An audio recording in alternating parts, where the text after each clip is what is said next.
జాను, ఆ ఏమైంది నందు? రాణికి సిద్ధుకి బ్రేకప్ అయిందంట. రాణి ఏడుస్తోంది. ఆ మాట విన్న వెంటనే జాను రాణి గదికి పరిగెత్తుకుంటూ వెళ్ళింది. రాణి ఒక పక్క ఏడుస్తూ మరో పక్క తనకిష్టమైన మిల్క్ షేక్ తాగుతోంది. అది చూసి జాను ఆశ్చర్యపోయింది. తనకి బ్రేకప్ అయిందన్నారు మరి అంటూ ఆమె స్నేహితుల్ని అడిగింది. దానికి కోపం వచ్చినా బాధొచ్చినా ఏడుపొచ్చినా తింటూనే ఉంటుంది. ఆ సమాధానం విన్నాక జానుకు నవ్వొచ్చింది. థ్యాంక్ గాడ్ తను ఎక్కువ సీరియస్గా తీసుకొని ఏదైనా చేసుకుంటుందేమో అని భయపడ్డాను. జాను మెల్లిగా మాట్లాడినా అవి రాణి చెవిన పడ్డాయి. కాలేజ్కే బ్యూటీని నేను. ఈ సిద్ధు కాకపోతే మరొక బుద్ధు. వాడి కోసం చచ్చిపోతానా ఏంటి? "హుం?"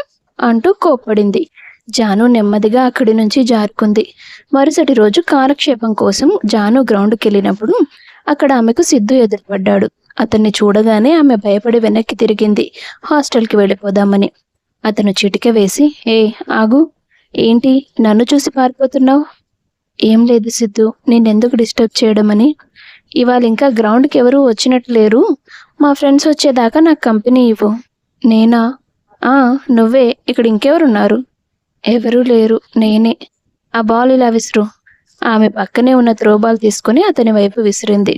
నువ్వు త్రోబాల్ బాగా ఆడతావని విన్నాను నేను. నాతో ఆడతావా? ఆహా, లెక్చరర్స్ ఎవరైనా చూస్తే ఇంకంతే సంగతులు. ఏ, నీకు నాకు మధ్య లవ్ అఫేర్ ఉందని అనుకుంటారా? అలా కాదు, కోపడతారు కదా.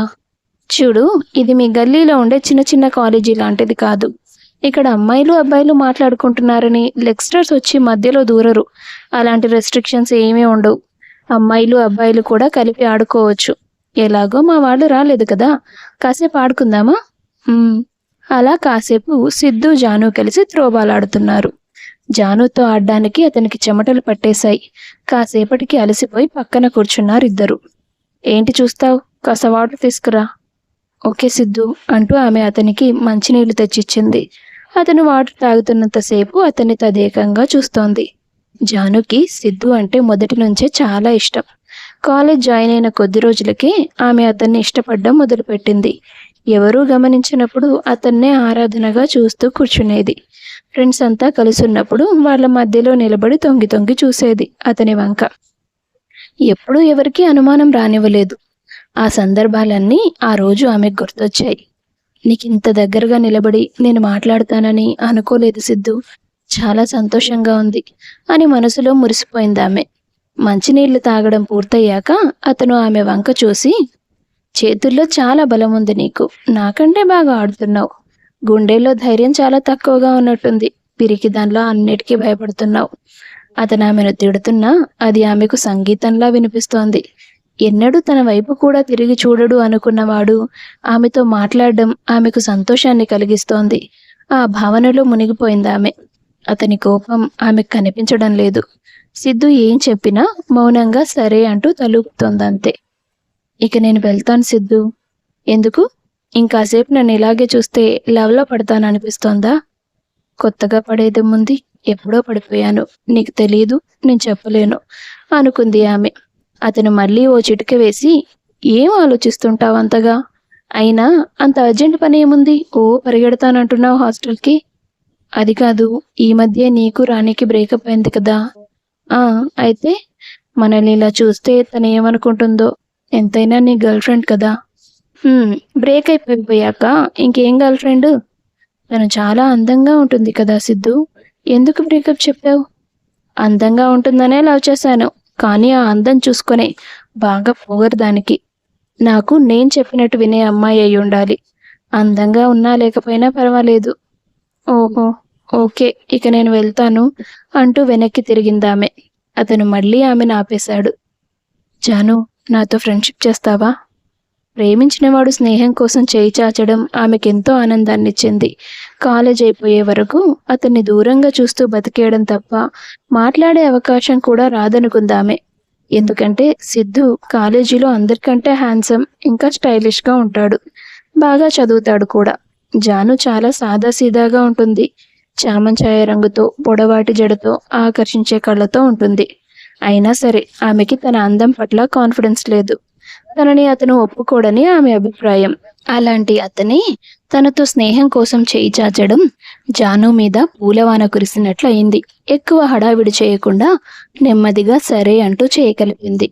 ఆ రోజు నుండి వాళ్ళిద్దరూ ఒకరికొకరు ఫోన్లు చేసుకుని మాట్లాడుకునేవాళ్ళు. ఎంతసేపు సిద్ధుయే మాట్లాడుతుండేవాడు. ఆమె వింటూ కూర్చునేది. కలిసినప్పుడు కూడా ఎప్పుడూ ఏదో ఒక పని పురమాయిస్తూ ఉండేవాడు. తన బ్యాగులు, బాటిల్స్ అన్నీ ఎప్పుడూ ఆమె చేతే మోయిస్తూ ఉండేవాడు. ఆమె ఎంతో సంతోషంగా చేసేది అతని పనులు. సిద్ధు, ఇంతవరకు నా మనసులో ఇలాంటి ఆశ లేదు. కానీ ఈ మధ్య ప్రతిరోజు నిన్ను దగ్గరగా చూస్తున్నాను. నీతో గంటలు గంటలు మాట్లాడుతున్నాను. నెమ్మదిగా నా మనసులో కూడా ఆశ మొదలవుతోంది. నువ్వు నన్ను ప్రేమిస్తున్నావని. అదే గనక నిజమైతే ఇక జీవితంలో దేవుణ్ణి ఏ కోరిక కోరను అనుకున్నది ఆమె. అదే సమయంలో ఆమె ఫోన్కి ఒక మెసేజ్ వచ్చింది. అందులో ఐ లవ్ యూ అని రాసి 2 హార్ట్ సింబల్స్ ఉన్నాయి. అది తనకి సిద్ధు ఫోన్ నుండి వచ్చింది. ఒకవేళ పొరపాటుగా పంపుంటాడా అడుగుదాం అనుకొని ఫోన్ చేసింది. సిద్ధు, నీ ఫోన్ నుంచి నాకు ఒక మెసేజ్ వచ్చింది. ఆ విషయం నాకు తెలుసు. అంటే నువ్వు నాకు నీకే ఐ లవ్ యూ అని పంపించాను. నీకు నేనంటే ఇష్టం లేదా? అతని మాటలు వినగానే ఆమె ఫోన్ కట్ చేసేసింది. ఎవరూ చూడకుండా గది తలుపులు వేసుకొని గంతులు వేసింది. చాలాసేపటికి తన సంతోషాన్ని కంట్రోల్ చేసుకొని మళ్ళీ అతనికి ఫోన్ చేసి, ఇది నిజమేనా? లేదంటే నేను నా చుట్టూ ఎందుకు తిప్పుకుంటానే? ఆ రోజు చెప్పాను కదా, నాకు నేను చెప్పినట్టు వినే పెళ్ళాం కావాలని. నువ్వు నేనేం చెప్పినా వింటావు, అది నాకు అర్థమవుతోంది. అంటే నువ్వు నాతో పెళ్లి గురించి ఆలోచిస్తున్నావా? అవును, మధ్యలో వదిలేస్తాననుకున్నావా ఏంటి? ఇక ఆమె సంతోషానికి పట్టపగ్గాలు లేవు. గాల్లో తేలిపోయింది. ఇన్ని మాట్లాడుతున్నావు కానీ నీ అభిప్రాయం చెప్పవేంటే?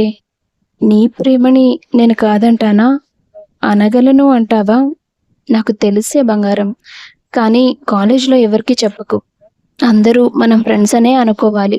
అలాగే సిద్ధు, నువ్వేం చెప్పినా వింటాను నేను. ఐ లవ్ యూ జాను. ఆ రోజు నుంచి మొదలైంది వాళ్ళ ప్రేమ కథ. ఆ తర్వాత 1 సంవత్సరం పాటు డిగ్రీ పూర్తయ్యే వరకు అందరి ముందు స్నేహాన్ని, వాళ్ళ మధ్య ప్రేమని కొనసాగిస్తూ వచ్చారు. చదువు పూర్తయి బయటికి వెళితే ఉద్యోగాలు వచ్చాక తామిద్దరం పెళ్లి చూసుకొని సంతోషంగా బ్రతుకుతామని కలలు కనేది జాను. ఆమె ఎదురు చూస్తున్నట్టే కాలేజీలో వాళ్ళ చివరి రోజులు వచ్చేశాయి. పరీక్షలు పూర్తయిపోయాయి. ఆఖరి రోజు, కాలేజీ వదిలి వెళ్లాల్సిన రోజు. సిద్ధు తన స్నేహితులతో మాట్లాడుతూ కూర్చున్నాడు. జాను అతని దగ్గరికి వెళ్ళి, సిద్ధు, కొంచెం మాట్లాడాలి. ఓకేరా, 5 minutes, ఇప్పుడే తనతో మాట్లాడొచ్చేస్తాను అని తన ఫ్రెండ్స్కి చెప్పి సిద్ధు ఆమె వెంట వెళ్ళాడు. ఏంటి జాను, మొహం 100 వాట్స్ బల్బులా వెలిగిపోతోంది? ఏంటి విషయం? ఏం లేదు, ఎలాగో డిగ్రీ కంప్లీట్ అయిందిగా, కాలేజీ నుంచి వెళ్ళిపోతున్నాం. మన ఫ్రెండ్స్కి మన లవ్ మ్యాటర్ చెప్దామా? ఎందుకు? ఊరికే, నీకు ఇష్టమైతేనే, లేదంటే వద్దు. ఇప్పుడు మనం ఏదో ఒక జాబ్ సంపాదించడానికి ట్రై చేయాలి. దాని తర్వాత మన పెళ్లి జరుగుతుంది. అప్పుడు సడన్గా చెప్తే సర్ప్రైజ్ అవుతారు కదా, అప్పుడే చెప్దాంలే. ఏంటి, పెళ్ళా? నిన్న? అంటూ గట్టిగా నవ్వాడు సిద్ధు. అసలు నువ్వు నా గురించి ఏమనుకుంటున్నావే? అక్కడ కూర్చున్నారే నా ఫ్రెండ్స్, వాళ్ళందరికీ తెలియదనుకుంటున్నావా నువ్వు నన్ను లవ్ చేస్తున్నావని? అందరికీ తెలుసు. మరి ఎవరికి తెలియొద్దన్నావు? కాలేజీలో నువ్వు నా లవర్ అని అందరూ చెప్పుకుంటే నాకెంత ప్రెస్టేజ్ తక్కువది. నా పక్కన నువ్వు ఏ రకంగా సరిపోతాననుకున్నావు? అదేంటి సిద్ధు, కొత్తగా మాట్లాడుతున్నావు? జోక్ చేస్తున్నావా? జోకేంటే, మా వాళ్ళు, అదిగో ఆ వెధవలు, రాణితో బ్రేకప్ అయిన తర్వాత నీకు వేరే అమ్మాయిలు పడరు అని నన్ను ఎగతాళి చేశారు. కాలేజీలో ఎవరినైనా చూపించండి, పడేస్తానని బెట్ట కట్టాను. వాళ్ళు నిన్ను చూపించారు. అదేంట్రా, నా రేంజ్కి దాన్ని లవ్ చేయడం ఏంటి అని అంటే, ఆ పిల్ల చాలా టఫ్ రా, ఎవరు ట్రై చేసినా పడదంట, స్కూల్ డేస్ నుంచి చాలామంది అనుకుంటే విన్నాం. నువ్వు పడేసి చూపించి చూద్దాం అన్నారు. అందుకే నువ్వు గ్రౌండ్లో ఒంటరిగా కనిపించినప్పుడు నీ దగ్గరకు వచ్చాను. ఎందుకో నువ్వు నేనేం చెప్పినా వినడం మొదలుపెట్టావు. ముందు నుంచే నేనంటే లైకింగా? పాపం, నేనేం కావాలని చేయలేదు, బెట్ కోసమే. నేను ఇంప్రెస్ అయ్యేంత అందం కానీ తెలివితేటలు కానీ నీకు లేవు. నా పక్కన నిలబడాలంటే నా రేంజ్ అమ్మాయి అయి ఉండాలి. అట్లీస్ట్ బాగా డబ్బున్న అమ్మాయి అయినా అయి ఉండాలి. నీలో ఎలాంటి క్వాలిటీస్ లేవు కానీ వెళ్ళు. మీ ఇంటికి వెళ్ళి మీ వాళ్ళు చూపించిన వాడిని చేసుకో. సిద్ధు మాటలు వింటున్న ఆమె ఒక బొమ్మలా నిలబడిపోయింది. అతన్ని కోప్పడ్డానికి కూడా ఆమెకు ధైర్యం లేదు. తన పాటికి తాను మాట్లాడేసి వెళ్ళిపోయాడు సిద్ధు. ఆమె ఆ షాక్లో నుండి తేరుకోలేక అక్కడి నుంచి నెమ్మదిగా నడుస్తూ ఓ గుడికి వెళ్ళి కూర్చుంది. నేను అడిగానా స్వామి, సిద్ధు నాకు కావాలని? ఎందుకు నాకు దగ్గరగా రానిచ్చావు? 1 సంవత్సరం అంతా నేను తన మీద ఎంత ప్రేమ కురిపించానో చూసి కూడా ఆఖరికి నువ్వు అందంగా లేవు, నాకు సరిపోవన్నాడు వాడు. అలా వాడు ఎక్కడ అంటాడో అనే భయంతోనే కదా నాకంత ఇష్టం ఉండి కూడా ఎప్పుడూ నేను పలకరించలేదు. దూరం నుంచి చూస్తూ సంతోషపడ్డాను. వాడంతట వాడే వచ్చి ప్రేమించానంటే పొంగిపోయాను. నీకు కూడా అదే అనిపిస్తుంది కదా నాకంత అర్హత లేదని? అందుకే వాడిని నాతో ఆడుకోమని పంపించావు అంటూ దేవుడికి తన బాధను చెప్పుకుంటూ దైవాన్ని దూషిస్తూ అక్కడే కూర్చుంది చాలాసేపు. ఆ తర్వాత చాలా రోజులు గడిచాయి. కానీ సిద్ధు మాట్లాడిన మాటలు, ఆ సందర్భం ఆమె జ్ఞాపకాల నుండి కాస్త కూడా పక్కకు జరగలేదు. ప్రతిరోజు ఆ సంఘటన, అతని తిరస్కారం గుర్తొచ్చి ఆమె కళ్ళు తడుస్తూనే ఉండేవి. అలా 2 ఏళ్లు గడిచిపోయింది. అంత జరిగినా ఆమెకు అతని మీదున్న ప్రేమ మారలేదు, కోపం రాలేదు. బాధ, కేవలం తనని తిరస్కరించాడనే బాధ. అంత పిచ్చి ప్రేమ ఆమెది. కానీ పొట్టకూటి కోసం ఏదో పని చేయాలి, తప్పదు కాబట్టి కుటుంబానికి ఆసరాగా ఉండడం కోసం చిన్న చిన్న ఉద్యోగాలు చేసేదామె. ఓ రోజు ఓ మంచి ఉద్యోగానికి ఇంటర్వ్యూకి ఫోన్ వచ్చింది. స్నేహితురాలి దగ్గర స్కూటీ అడిగి హడావిడిగా బయలుదేరింది జాను. దారిలో ఓ చోట ఒక కారు అదుపు తప్పి పక్కకు పడిపోయింది. ఆ రోడ్డు వెంట వస్తున్న వాళ్ళు చూసి చూడనట్టు వెళ్ళిపోతున్నారు. ఇదేంటి, ఎవరూ పట్టించుకోవడం లేదు అంటూ ఆమె స్కూటీ దిగి ఆ కార్కి దగ్గరగా వెళ్ళింది. అయ్యో, ఇందులో ఎవరో పెద్దావిడున్నారు, ఎవరూ చూసినట్టు లేరు అనుకుని ఆమెను బయటకు లాగే ప్రయత్నం చేసింది. అంబులెన్స్కి ఫోన్ చేసింది. అంతవరకు వెయిట్ చేయకుండా ఒక ఆటో నాపి అంబులెన్స్కి ఎదురుగా తీసుకెళ్ళింది. ఆ తర్వాత హాస్పిటల్కి వెళ్ళారు. ఆమె కోసం పరుగు పరుగున ఓ వ్యక్తి వచ్చాడు అక్కడికి. చూస్తే చాలా డబ్బున్న వాడలా కనిపిస్తున్నారు. మనిషిని ఒంటరిగా ఎందుకు పంపించారో ఏమిటో అనుకుంది ఆమె మనసులో. డాక్టర్ అతని దగ్గరకు వచ్చి, ఆమె బతకడానికి 50-50 ఛాన్సెస్ ఉన్నాయి, గ్యారెంటీ అయితే ఇవ్వలేం, ప్రస్తుతానికి స్పృహలోకి వచ్చారు, మీతో ఏదో మాట్లాడాలని అనుకుంటున్నారు అన్నాడు. అతను కంగారుగా లోపలికి వెళ్ళాడు. అమ్మా, ఎలా ఉంది? డ్రైవర్ని తీసుకెళ్ళమని ఎన్నిసార్లు చెప్పాను? సారీ ఆకాష్, సడన్గా అలా జరిగిపోయింది. డాక్టర్ బ్రతకడం కష్టం అంటున్నారు కదా. అలా ఏం లేదమ్మా, నువ్వు అలా మాట్లాడకు. లేదు ఆకాష్, నాకు కూడా ఎందుకో భయంగానే ఉంది. మనం ఉన్నది ఇద్దరం, నేను చనిపోతే నువ్వు ఒంటరిగా మిగిలిపోతావు. అందుకే నేను పెళ్లి చేసుకోమని ఎన్నిసార్లు బతిమాలాను. కనీసం నీ పెళ్లి జరిగిపోయి ఉన్నా నీకంటూ ఒక తోడు ఉంది కదా అనే తృప్తితో చనిపోయి ఉండేదాన్ని. అమ్మ ప్లీజ్, అవన్నీ మాట్లాడకు. చాలా బాధగా ఉంది ఆకాష్, నా కోసం కాదు, నీ కోసం. అమ్మా, డాక్టర్ గంట తర్వాత ఆపరేషన్ అని చెప్పారు. నువ్వు అందుకు నీ మైండ్ రెడీ చేసుకో, నేను ఇప్పుడే వస్తాను అని బయటికి వచ్చాడు అతను. జాను అమాయకంగా చూస్తోంది. మీరేనా మా మమ్మీని సేవ్ చేసింది? అవునండి. చేతిలో ఏంటి? ఫైల్. అది ఇంటర్వ్యూకి వెళ్ళాలని బయలుదేరాను, టైం దాటిపోయింది. ఎక్కడా? ఇదిగోండి, ఈ కంపెనీ నుంచి నాకు ఇంటర్వ్యూ కాల్ లెటర్ వచ్చింది. ఓ, ఇది మా కంపెనీయే. నేను మిమ్మల్ని ఒక ఫేవర్ అడగాలండి, చేస్తారా? ట్రై చేస్తాను, చెప్పండి. మనం పెళ్లి చేసుకుందాం. వాట్? నో, యాక్చువల్లీ మా అమ్మ పరిస్థితి ఎటూ చెప్పకుండా ఉంది. ఇప్పుడు ఒకవేళ నాకు పెళ్లి జరిగితే ఆ హ్యాపీనెస్ తనని బతికిస్తుంది.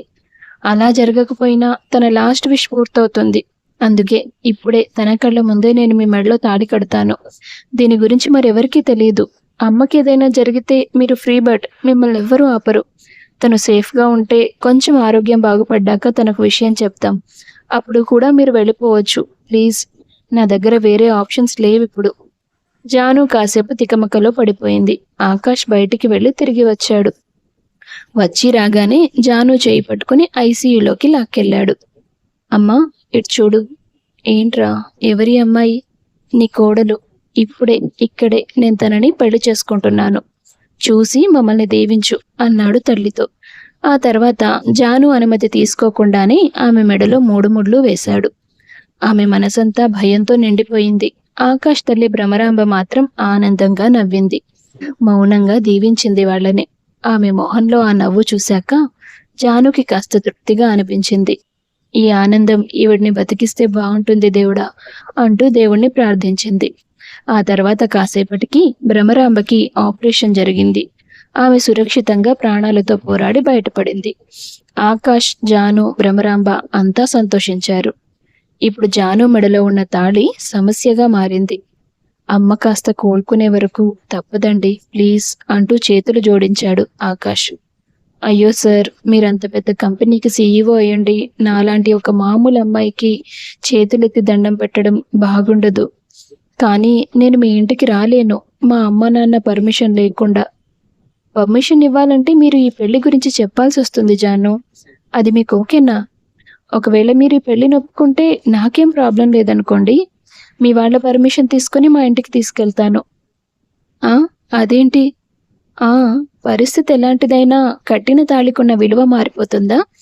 మరి నేను నా చేతులతో మీ మెడలో కట్టినప్పుడు మీ బాధ్యత నాదే అవుతుంది. ఒకవేళ మీకు ప్రాబ్లం లేకపోతే. నేను ఒక బ్రోకెన్ హార్టెడ్ సార్. నాతో జీవితం పంచుకొని ఏం చేస్తారు? నేను ఈ తాళికి రెస్పెక్ట్ ఇస్తానేమో కానీ మిమ్మల్ని యాక్సెప్ట్ చేస్తానన్న గ్యారంటీ లేదు. ఇట్స్ ఓకే, పరిస్థితి అలా వచ్చింది, మనకి పెళ్లి జరిగింది. మీకు ఇష్టమైతే నా భార్యగా నాతో రండి. నా భార్యకి దక్కాల్సిన సకల మర్యాదలు మీకు దొరుకుతాయి. మీరు మన బంధాన్ని యాక్సెప్ట్ చేసిన రోజు మనం ఒక అడుగు ముందుకు వేయొచ్చు. ఇదంతా అవసరమా సార్? సరే అయితే ఆ తాళి తీసి నాకు ఇచ్చేసి మీరు వెళ్ళిపోండి, నేను చూసుకుంటాను. ఆ మాట విన్నాక జాను మనసు తడబడింది. తాళి ఎలా తీస్తాను? చూసారా, అరగంట కూడా కాలేదు, అప్పుడే మీరు ఈ బంధాన్ని ఫీల్ అవుతున్నారు. టైం గడుస్తున్న కొద్దీ యాక్సెప్ట్ చేయరని నేనైతే అనుకోవడం లేదు. పోనీ ఒక 2 years అగ్రిమెంట్ రాసుకుందాం. దాని తర్వాత కూడా ఈ పెళ్లి మీకు ప్రాబ్లమే అనుకుంటే విడిపోదాం. నాకేం ప్రాబ్లం లేదు. ఓకే. అలా వాళ్ళిద్దరూ ఒక ఒప్పందానికి వచ్చారు. భ్రమరాంబ దృష్టిలో అది నిజమైన పెళ్లి, జాను దృష్టిలో అగ్రిమెంట్ పెళ్లి. ఆకాష్ మనసే ఎవ్వరికీ అర్థం కాలేదు. ఆ తర్వాత జాను ఆకాష్తో పాటే అతని ఇంట్లోనే కలిసి ఉండేది. ఇద్దరి వ్యక్తిత్వాలు సున్నితమైనవే, అందుకే సులభంగా స్నేహితులయ్యారు. ఆకాష్ తన ఆఫీస్లోనే కొన్ని బాధ్యతలు భార్యకి అప్పగించాడు. తన జీవితం ఎటు వెళుతుందో తెలియని కన్ఫ్యూజన్లో రోజులైతే గడిచిపోతున్నాయి. అతను పెట్టిన 2 సంవత్సరాల గడువు ముగియడానికి వచ్చింది. అప్పటి వరకు జాను తన భర్తని ఒప్పుకున్నట్టుగా అతనికి చెప్పలేదు. ఏంటి జాను, నీ గత ప్రేమ తాలూకా జ్ఞాపకాలని మర్చిపోవడానికి ఈ 2 సంవత్సరాలు చాలేదా? ఏ, నీకు నా వ్యక్తిత్వం నచ్చలేదా? అయ్యో, అలా ఏం లేదు ఆకాష్. పేరుకు తగ్గట్టే ఆకాశమంత గొప్ప వ్యక్తిత్వం మీది. మరి మన బంధాన్ని ముగించాలనుకుంటున్నావా? నాకేం తెలియట్లేదు ఆకాష్. వద్దు జాను, నాకు మనం పెళ్లి బంధాన్ని కంటిన్యూ చేయాలని ఉంది. ఈ 2 ఏళ్ల మన స్నేహబంధంలో చాలాసార్లు నీలాంటి అమ్మాయి దొరకడం నా అదృష్టం అనిపించింది. గడువు పూర్తయ్యాక ఎక్కడ వెళ్ళిపోతావో అని భయం వేసింది.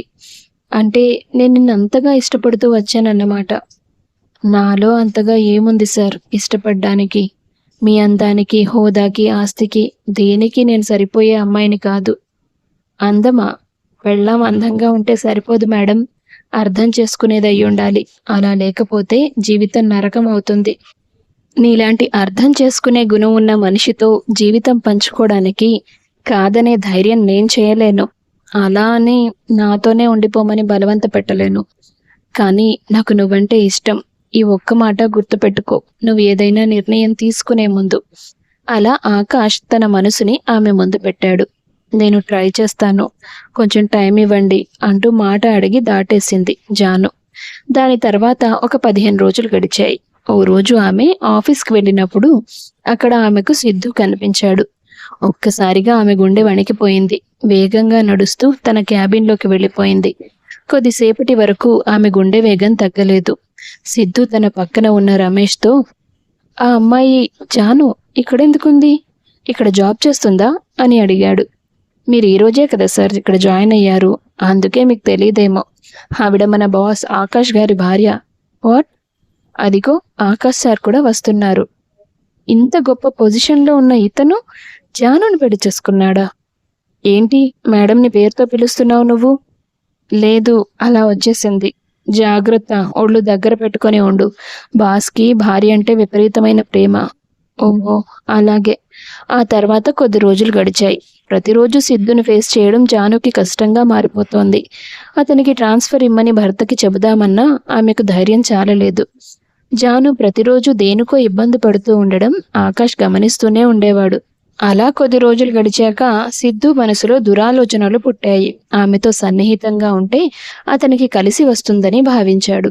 ఓ రోజు అనుకోకుండా జాను, సిద్ధు ఒకరికొకరు ఎదురుపడతారు. సిద్ధు ఆమె చెయ్యి పట్టుకొని పక్కకి తీసుకెళ్తాడు. ఏంటి జాను, నువ్విక్కడ? నిన్ను ఆ ఆకాష్కి భార్యగా నేను చూడలేకపోతున్నాను. ఎందుకు? ఎంతైనా నువ్వు నా గర్ల్ ఫ్రెండ్వి కదా. ఇంకొకరి పక్కన చూస్తే మంటగా ఉండదా? ఆ రోజు నీతో కొంచెం ఫూలిష్గా మాట్లాడాను. తర్వాత గిల్టీగా అనిపించింది. అలా నిన్ను హర్ట్ చేయకుండా ఉండాల్సింది. అప్పుడు బాధ పెట్టాను కాబట్టి ఇప్పుడైనా నేను హ్యాపీగా ఉంచాలనుకుంటున్నాను. ఏమంటున్నావు సిద్ధు? అవును, మనకి పెళ్లి జరగాలని రాసిపెట్టి లేకపోతే ఏంటి? జీవితాంతం ప్రేమికులుగా ఉందాం.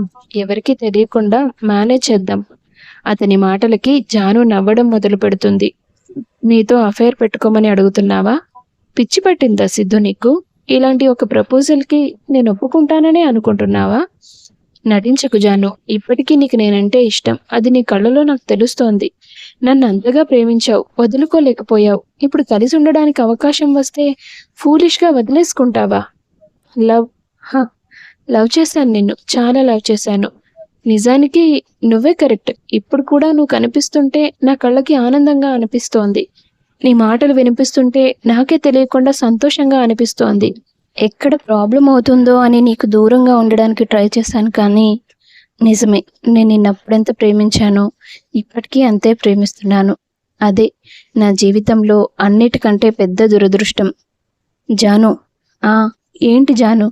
డబ్బున్నవాడు దొరికేసరికి నీకు నేను చీప్‌గా కనిపిస్తున్నాను కదా? డబ్బు. నీకు అందం, డబ్బు ఇలాంటి జబ్బులున్నాయని అందరికీ ఉంటాయా? ఆ రోజు నువ్వే అన్నావు కదా! నీలాంటి యావరేజ్ అమ్మాయి నా పక్కన నిలబడ్డానికి సరిపోదని. అవును, నేను యావరేజ్‌గానే ఉన్నాను. కానీ నిన్ను ప్రేమించడంలో ఎప్పుడూ యావరేజ్‌గా లేను. ఎంత ప్రేమించానురా! ప్రేమకి బండరాయి లాంటి వాళ్ళు కూడా కరుగుతారంటారు. కానీ నువ్వు మరింత కఠినంగా తయారయ్యావు. నన్ను మోసం చేయడానికి, వదిలేయడానికి దేనికి నీకు జాలిగా అనిపించలేదు. అసలు నేను చేసిన తప్పేంటి సిద్ధు? నేనేమీ నిన్ను ఏరుకోరి ప్రేమించలేదు. నాకే తెలియకుండా ప్రేమించాను. నువ్వు నాతో మాట్లాడక ముందే, మనం డిగ్రీలో జాయిన్ అయిన మొదటి సంవత్సరంలోనే నిన్ను ప్రేమించడం స్టార్ట్ చేశాను. నీకెప్పుడూ చెప్పలేదు. నువ్వే నా జీవితంలోకి వచ్చావు. స్నేహం అన్నావు, ప్రేమ అన్నావు, పెళ్ళన్నావు. ఆఖరికి నాది నీ రేంజ్ కాదని వదిలేశావు. నేనేమైనా ఆట బొమ్మనా? 4 రోజులు ఆడుకుని వదిలేయడానికి? నీలాంటి వాడి మీద ఇప్పటికీ నా మనసులో ఉన్న ప్రేమ కోసం, కోటీశ్వరుడయ్యుండి కూడా నా ప్రేమ కోసం ఎదురు చూస్తున్న ఆకాష్‌ని ఈ రోజు వరకు భర్తగా ఒప్పుకోలేదు. కానీ నువ్వు ఇప్పుడు కూడా నేను నిన్ను ప్రేమిస్తున్నాను జాను. మనం కలిసి బతుకుదాం, పెళ్లి చేసుకుందాం ఇలాంటివేవీ చెప్పలేదు. నీతో అఫైర్ పెట్టుకోమంటున్నావు. నీ మనసులో నా విలువ ఎప్పుడూ దిగజారే ఉంటుందని ఇంతకంటే గొప్పగా ఇంకెలా రుజువవుతుంది? ఛీ! అసహ్యంగా ఉందిరా నిన్ను ప్రేమించినందుకు. నువ్వు నన్నెంత బాధ పెట్టినా నీ జీవితంలో బాధ మిగిలాలని నేనెప్పుడూ కోరుకోలేదు. కానీ నాకొక మంచి లైఫ్ ఇవ్వాలని ట్రై చేస్తున్న ఆకాష్ గారిని నేను బాధ పెట్టే పరిస్థితి రాకూడదు. నేను ప్రేమించింది నిన్నని తెలిస్తే ఆయన ఇబ్బంది కూడా పడొచ్చు. అందుకే నీకు వీలైనంత త్వరగా ట్రాన్స్ఫర్ వచ్చేలా చేస్తాను. ఇక నుంచి వెళ్ళిపో. పిచ్చి పిచ్చి వేషాలు వేయాలని మాత్రం ప్రయత్నం చేయకు. ఆకాష్ గారు ఎంత మంచివారో అంత చెడ్డవాడు కూడా. తన వాళ్ళ జోలికి ఎవరైనా వస్తే ఆయన ఏం చేస్తాడో కూడా నువ్వు ఊహించలేవు. మరోసారి నా ముందుకు రావడానికి ట్రై చేయకు. వెళ్ళిపో అంటూ వార్నింగ్ ఇచ్చింది జాను. ఆ తర్వాత ఒక్కతే ఒంటరిగా కూర్చొని చాలాసేపు ఏడుస్తూ ఉంది. సడన్గా ఓ వ్యక్తి వచ్చి ఆమె పక్కన కూర్చొని ఆమె చేతికి కర్చీఫ్ ఇచ్చాడు. జాను పక్కకి తిరిగి చూసింది. ఆకాష్ గారు మీరా? ఆ, నేనే. ఏడవడం అయిపోయిందా? ఇంకా ఏడవాలనుకుంటున్నావా? ఆమె ఏమీ మాట్లాడలేదు. నువ్వు సిద్ధుతో మాట్లాడిందంతా విన్నాను. సీసీ ఫుటేజ్లో మీరిద్దరూ మాట్లాడుకోవడం నేను మానిటర్లో చూశాను. అందుకే అక్కడికి వచ్చాను. నీ మాటలన్నీ విన్నాను. ఏమైనా నువ్వు చాలా గ్రేట్ జాను. ఒక మనిషి మోసం చేస్తున్నా, బాధ పెడుతున్నా ఇంకా ఇంకా ప్రేమించేంత గొప్పగా ప్రేమిస్తారని నాకు అసలు తెలియదు. అంత ప్రేమ నాకు దక్కితే చాలా బాగుండేది. ఇప్పుడు దక్కలేదని నేను వదిలేస్తాను అనుకోకు. నువ్వు నా పెళ్ళంగానే ఉండాలి. అది నీకు తప్పదు. నేను వెయిట్ చేస్తాను నీ మనసు కరిగే వరకు అని ఆకాష్ అనడంతో ఆమెకు దుఃఖం పొంగుకు వచ్చింది. అతని భుజాల మీద వాలి మరొకసారి ఏడ్చింది. ఇంత చూశాక నన్ను అసహించుకోకుండా ఇంకా కోరుకుంటున్నారా? వాడు అడిగిన దానికి నువ్వు ఒప్పుకోలేదు కదా. ఒప్పుకొని ఉండుంటే అసహించుకునేవాడినేమో. మనసులో ఎంత ప్రేమున్నా మనిషి తప్పుగా ఆలోచించకూడదని నా భార్యకి తెలుసు. మీ భార్య మనసులో మరెవరో ఉన్నారని కోపం లేదా? నేను ట్రై చేసుకుంటాను. ఏమో, నాకు పడుతుందేమో, గతాన్ని పూర్తిగా మర్చిపోతుందేమో. అతని మాటలు విన్న ఆమెకు నవ్వొచ్చింది. అతని చెయ్యి పట్టుకొని, ఈరోజు వాడి మనసు ఎంత వక్రంగా ఆలోచిస్తుందో చెప్పాక ఇంకా నేను వాడి మీద ప్రేమను మనసులో మోయను ఆకాష్. ఆ ప్రేమకి మా గతానికి సమాధి కట్టి తీరుతాను. అమ్మయ్య, ఈ మాట చెప్పావు చాలు. ఇక ఎంతకాలమైనా నేను వెయిట్ చేస్తాను అన్నాడతను. ఆ తర్వాత వాళ్ళిద్దరూ తమ ఇంటికి వెళ్ళిపోయారు. ఆకాష్ సిద్ధుని వేరే బ్రాంచ్కి ట్రాన్స్ఫర్ చేయించాడు. జాను మళ్ళీ స్వేచ్ఛగా ఆఫీస్కి రావడం మొదలుపెట్టింది. భర్త ఔన్నత్యం ఆమె ఊహించుకున్న దానికంటే ఎన్నో రెట్లు పైనే ఉందని అర్థం చేసుకుంది జాను. నెమ్మదిగా తన మనసు మార్చుకుంది. భర్త ప్రేమకు తల వంచింది. భార్య మనసు మారడం, అతన్ని అంగీకరించడం ఆకాష్కి చాలా సంతోషాన్నిచ్చింది. పెళ్ళైన దాదాపు 3 ఏళ్ల తర్వాత వాళ్ళ మధ్య ప్రేమ మొదలైంది. ఆ ప్రేమ ప్రయాణం చివరి వరకు అందంగా కొనసాగింది. ఆ జంట కలకాలం సంతోషంగా కలిసి బ్రతికారు.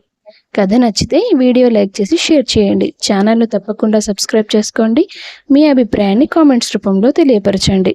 అందరికీ ధన్యవాదాలు.